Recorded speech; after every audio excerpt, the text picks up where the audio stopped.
Shalom, y'all. Shabbat Hebrew, aka Sherwood Walk. We back. I'm gonna show y'all what we eating today. Today gonna be a little bit different. This video, cause I'm gonna do some gym content as well. Today we probably gonna hit chest and tries. But first, I want to show y'all what the spread looks like today. So we got scrambled eggs, French toast. Oh my god. Ah, Dios mío. And then we got the sausage links. Feel me? No pork on my fork. All beef. Keeping it very, very kosher. Keeping it very righteous. This is the organic maple syrup I use as well, in case any of y'all gave a fuck. So this is what the spread look like today. Today is gonna be a nasty workout. I can already tell. The wife then whipped up something fantastic, magnificent, splendiferous. So today gonna be good. Day starting at about 8:53, a little bit later than I would like. I'm on vacation right now, so I don't have to work. I honestly hate working, I ain't gonna lie to you. I'd rather do this and focus on this. So that's really the goal. Ultimately, be a paid athlete. That's the goal.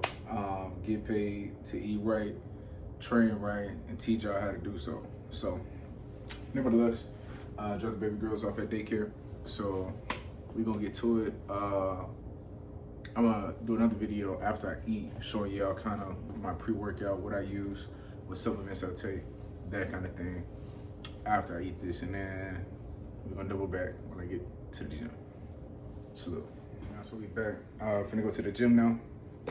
So now I'm gonna show y'all kind of what I do before I go to the gym. So I got the shaker bottom. Got the Total War, which I just showed, which this is the Baja Bond flavor. This is my first time ever using Total War ever in my life. I've never used this. Funny enough, only guy I do know that used this is my boy Brody. And that's when I was going to Gold's Gym at the time. And I don't remember what we was working, but we was working out nevertheless. And he said he's gonna throw up off of it. No. None of that, because I'm a label reader, right? So if you look here, you slow the video down, when you look at this special statement, a lot of people don't read those. I do, right? It says 320 milligrams per serving of caffeine. That's enough to make a grown man cry. Heart palpitating, if you're not used to that. So this is gonna go into what I'm about to do, which is measure, I'm finna measure. Everybody, if you're really serious about your fitness, you need to have a scale to measure your food, measure your drinks, all that, right? It's a reason that they have serving size on here. 14.4 grams is the serving size for this. So for 14.4 grams of pre-workout Total War, you're gonna have 320 milligrams of caffeine. It's a lot of caffeine, to be real. I mean, that's just a lot. So I'm gonna probably cut this in half. I'm probably gonna do like 8 or 9 grams.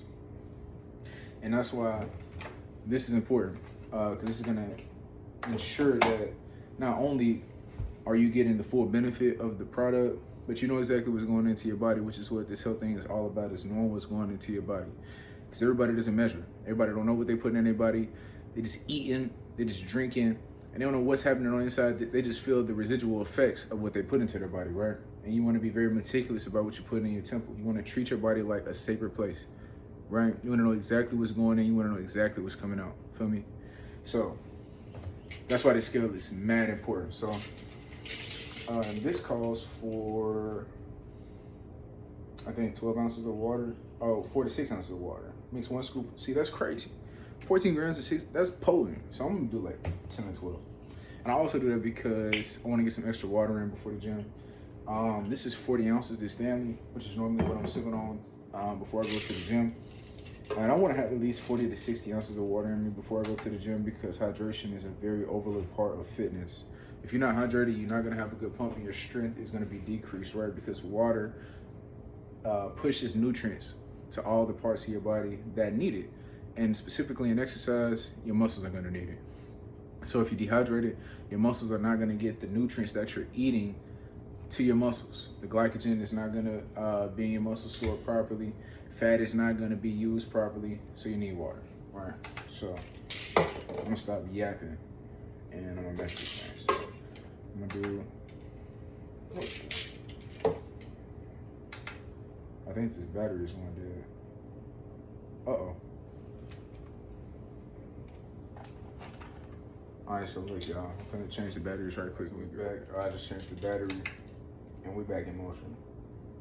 Alright, so I'm gonna do 12 ounces of water. 12 fluid ounces, and this tracks fluid ounces as well. Pretty clutch. Alright, 12 on the dot. Then I'm gonna do about 8 grams of this pre-work. And when I'm doing all my working, why do they put this scoop at the abyss of the god doggone container, bro? I never understood that. They always do that.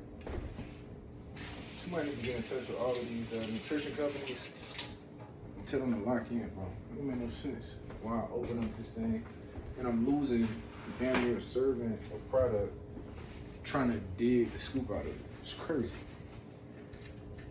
Anyway, alright, so we're gonna do about 8 ounces or 8 grams. Excuse me. Of this.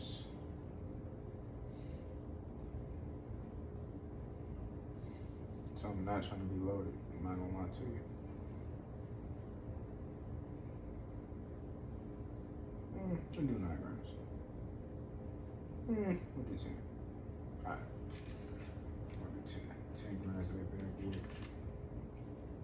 And then you can't even stuff it in there. Anyway. I forgot one thing though. Creatine. Baral. Micronized creatine monohydrate. It is the most steady sports supplement there is. This is probably the safest supplement that you can. It's always clumping though. This is ridiculous. And it don't expire till 2027. It's clumping ridiculous. I won't be buying this brand again. What is this? NutriBio. Won't be getting the red sent out of me. But nevertheless, we're gonna do 5 grams of creatine as well. I mean, ridiculous. Clumpy as hell. 4 grams. Take a look. It's ridiculous, bro.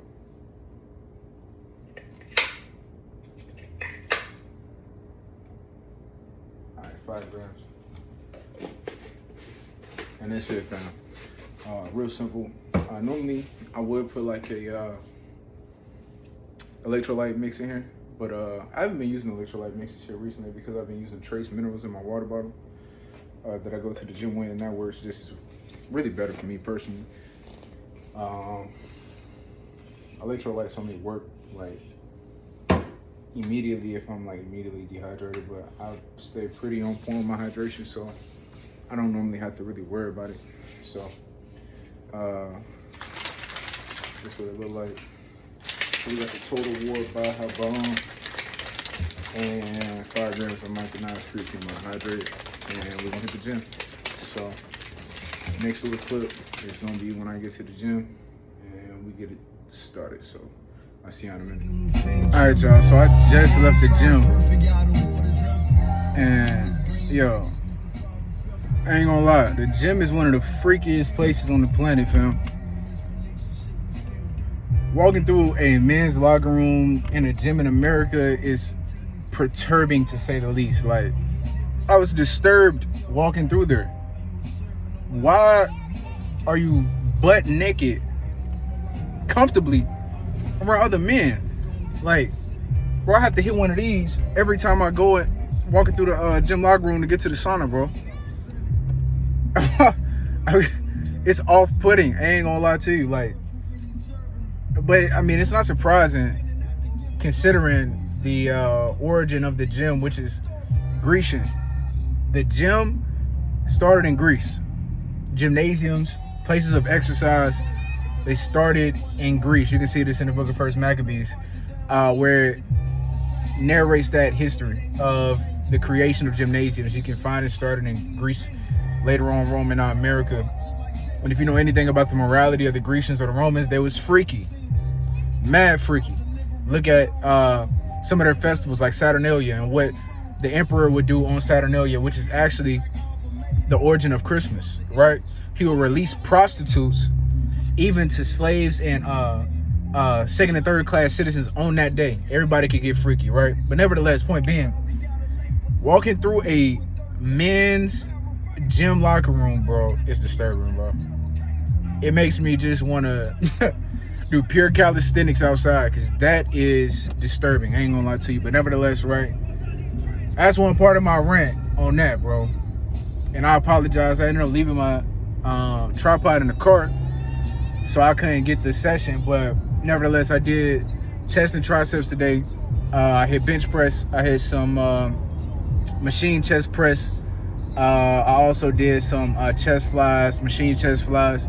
I did some standard tricep push downs and some standard tricep overhead presses today. Pretty good, solid workout. I felt kind of flat. Maybe it's because I didn't use as much of the pre-workout as I normally would, which would be a full serving of whatever pre-workout I'm using. But it still did the job, and I don't feel crazy right now. Like, I don't feel overly high, and I don't feel overly low, which is kind of what I was looking for, because if you know anything about high stimulant pre-workouts, you'll be high for maybe an hour, so even after your workout, and then you crash mad hard. So I'm kind of glad I didn't do that. But nevertheless, right, a gym locker room is freaky, bro. It's freaky, bro. I just for the life of me can't understand how you just so comfortable being butt naked around the man. It just don't sit right with you, bro, at all. But I got a message for y'all too, bro. Some biblical wisdom for you, right? In Colossians 3:22-23, it says, whatever you do, do it as unto the Lord. So anything you got going on in your life that you want to succeed, when you put the Heavenly Father first and his G-code, his morality, his Torah first, anything you do is going to succeed. When you do everything with all of your heart, soul, and mind, is going to succeed. This is a principle you can apply to anything in your life, whether that be your diet, whether that be exercise, whether it be a business you wanted to start or grow, anything like that. If you do it with all of your heart, soul, and mind, as the scriptures tell us to do, God's law, it's going to succeed. It has no other choice. When you put all your energy into something, it's going to succeed. So just keep that on the forefront of your mind as you go through life and you want things to succeed, whether that be your relationships with your partner, or your relationships with your friends or family. Like I said, businesses, exercise, diet, anything, a skill that you want to learn, putting your all into it. You can only reap what you sow. That's a universal law. It's a karmic principle. Whatever you put in, you're going to get out, right? And when you sow good things and you sow it rightfully in the right season, and you do it with the Spirit of God on your mind, it's going to multiply. That's how God works. That's how the God of the Bible works. When you do things in his honor and glory, and you bring the honor and glory to him, he will multiply. Like Job, for example, right? Job, as the scriptures state, was a perfect and upright man. One who eschewed evil, right? And we know the story of Job. If you don't, God allowed Satan to test Job through manifold afflictions in his body and in his mind, taking away his family, his wife, his children, his riches, his land, and even to his bodily health. And through all of that, he stayed faithful to the Most High. He never gave up his faith. He never renounced God. He never denounced his lifestyle as an observant law keeper, right? He continued in righteousness and faith, knowing that God would fight for him. And in the end, God gave him 10 times more than what he had in the beginning. So just keep this in mind when you're going through trials and tribulations, that even in those trials and tribulations, continue to do the things that you want to succeed with all your heart, soul, and mind, and you're going to have success. Right, this is the end of the vlog for today. I appreciate y'all. All praise to the Most High God. I pray y'all all have a blessed week. And like I always say, keep it righteous. Shalom.